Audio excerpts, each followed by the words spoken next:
सेठी साहब, good morning, स्वागत है आपका भी। आप पहले तो अपनी मुस्कुराहट का राज बताएं और उसके बाद बताएं आपकी लॉन्ग टर्म पिक। नहीं, good morning Anil ji. Good morning Deepanshu. देखिए, जो मुस्कुराहट का राज तो जिस तरह का बाजार में खुशनुमा माहौल है, और उसके बाद आपने कहा अच्छी पिक, और आज वाकई में जो हाँ, स्टॉक्स मैं रेकमेंड करने जा रहा हूं मुझे बहुत पसंद है। मुझे लगता है बहुत ही शानदार कमाई करके देने वाले हैं निवेशकों को। ये मेरी, अगर कोई शॉर्ट टर्म पिक बोलता हूं तो भी उसको भी होल्ड करना चाहिए। शॉर्ट टर्म में टारगेट अचीव हो जावे तो भी उसमें बने रहने की सलाह रहेगी। मुझे लगता है आज की जो तीनों स्टॉक्स है अच्छे रहने चाहिए और काफी अच्छे पैसे बनने चाहिए निवेशकों के उसमें। तो बताएं सर, शुरुआत करिए लॉन्ग टर्म पिक के साथ। अनिल जी, जो आज की मेरी लॉन्ग टर्म पिक है, एक एमएनसी कंपनी है जो कि ग्लोबल लीडर है अपने स्पेस में। कंपनी का नाम है इंगरसोल रैंड। ये कंपनी कंप्रेसर्स, फिर इनोवेटिव और क्रिटिकल टेक्नोलॉजीज में है।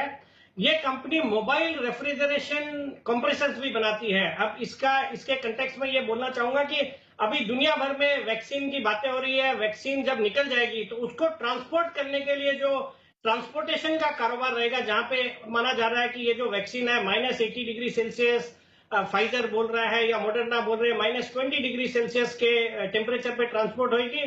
तो उस सेगमेंट में इनकी एक सब्सिडरी कंपनी है, थर्मोकिंग नाम है उसका, जो कि वर्ल्ड लीडर है मोबाइल रेफ्रिजरेटेड ट्रांसपोर्ट करने में। तो मुझे लगता है इस कंपनी को आने वाले दिनों के लिए बिल्कुल रडार पे रखना चाहिए।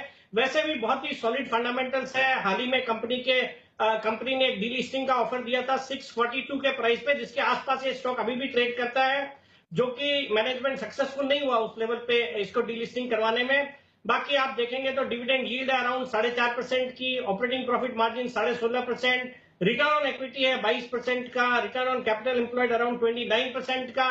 एक जीरो डेट कंपनी है और प्रोमोटर्स अराउंड 74%, जो इसकी यूएस बेस्ड प्रोमोटर है वो 74% ओन करती है। और डीआईएस भी इन्होंने लगातार अपनी हिस्सेदारी इस कंपनी में बढ़ा रहे हैं। तो मुझे लगता है ये आने वाले दिनों में, जैसे हमने एक जीएमएम फॉडलर में बहुत बड़ी तेजी देखी थी जब लॉकडाउन के बाद से, मुझे लगता है ये स्टॉक भी बिल्कुल रडार पे होना चाहिए। और ये जो ट्रांसपोर्ट, जो रेफ्रिजरेटेड ट्रांसपोर्ट करने में ये कंपनी काफी मददगार साबित हो सकती है, तो उस लिहाज से मुझे लगता है काफी अच्छे प्रोस्पेक्ट्स, और आने वाले दिनों में ये बिल्कुल सबके रडार पे आएगा। तो ये स्टॉक में खरीदारी करने की सलाह है, और इसका मेरा बहुत ही जल्दी 9 से 12 महीने में 900 रुपए का टारगेट है। इंगरसोल रैंड में करें खरीदारी। और ये मल्टीनेशनल कंपनी मुझे याद है मालामाल वीकली के फर्स्ट जो हमने सीरीज की थी उसमें हमने रिकमेंड भी किया था। सेठी साहब, आपका पोजिशनल पिक आज के लिए। बिल्कुल अनिल जी, जो आज की मेरी पोजिशनल पिक है, एक ऑटो कंपोनेंट कंपनी है। ऑटो सेक्टर बिल्कुल फोकस में है। हमने जबरदस्त नंबर्स मंथ ऑन मंथ अभी ऑटो कंपनीज के देखे हैं। यहां से मैंने पिक किया है मिंडा कॉर्पोरेशन को। एक लीडिंग ऑटो कंपोनेंट कंपनी है जो कि मेनली पैसेंजर व्हीकल्स और टू व्हीलर सेगमेंट को कैटर करती है। यहाँ से इनका जो टर्नओवर का 60% यहाँ से आता है। बाकी कमर्शियल व्हीकल सेगमेंट में भी इनका प्रेजेंस है। एक बहुत ही बड़ी बेनिफिशियरी ये कंपनी होगी, जो ये ट्रांजिशन हुआ है BS4 से BS6 कंप्लाइंट एमिशन नॉर्म्स के लिए। तो ये कंपनी का उसमें बहुत बड़ा फायदा है। और हाल ही में जो सितंबर क्वार्टर के नतीजा है, बिल्कुल उसमें दिखाई दे रहा था। एक जबरदस्त ऑर्डर बुक है। प्रॉफिट आया कंपनी का 27 करोड़ का, वर्सेस आप जून का अगर देखेंगे तो वहां 29 करोड़ का नुकसान था। और इस सितंबर क्वार्टर में बहुत अच्छी एबिटा मार्जिन भी कंपनी ने दिखाई है। डेट इक्विटी रेशियो रीजनेबल एक 0.44 का है।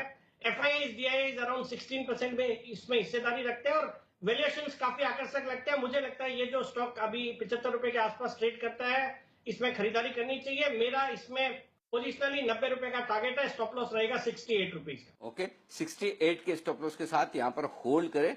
90 रुपए के टारगेट के लिए मिंडा कॉप में करें खरीदारी। सेठी साहब, बताएं सर आज का आपका शॉर्ट टर्म पिक। बिल्कुल अनिल जी, जो मेरा आज का शॉर्ट टर्म पिक है, स्टॉक का अभी प्राइस चल रहा है 670-71 का प्राइस है। स्टॉक का नाम है आइनियोस स्टाइरोल्यूशन। ये भी एक एमएनसी कंपनी है जो कि यूके के इसके पेरेंट है। अगर आपको याद हो तो जून जुलाई में इनका भी एक डीलिस्टिंग का ऑफर आया था, जब कंपनी ने 450 रुपए का प्राइस फिक्स किया था। लेकिन वो डीलिस्टिंग पे जो डिस्कवर्ड प्राइस आया था वो आया था 1100 रुपए का। ये भी एक जबरदस्त कंपनी है। एबीएस बनाने वाली कंपनी है, जो कि भारत में दो ही कंपनियां हैं, एक आइनियोस स्टाइरोल्यूशन, दूसरी है बीईपीएल। हाल ही में सितंबर तिमाही में गजब के रिजल्ट आए हैं दोनों ही कंपनियों के। इनके जो एबीएस के प्राइसेस है वो काफी बड़े हैं, और ये जो एबीएस है वो मेनली कैटर होता है ऑटोमोबाइल इंडस्ट्री और व्हाइट गुड्स, जो होम अप्लायंसेस है उसमें।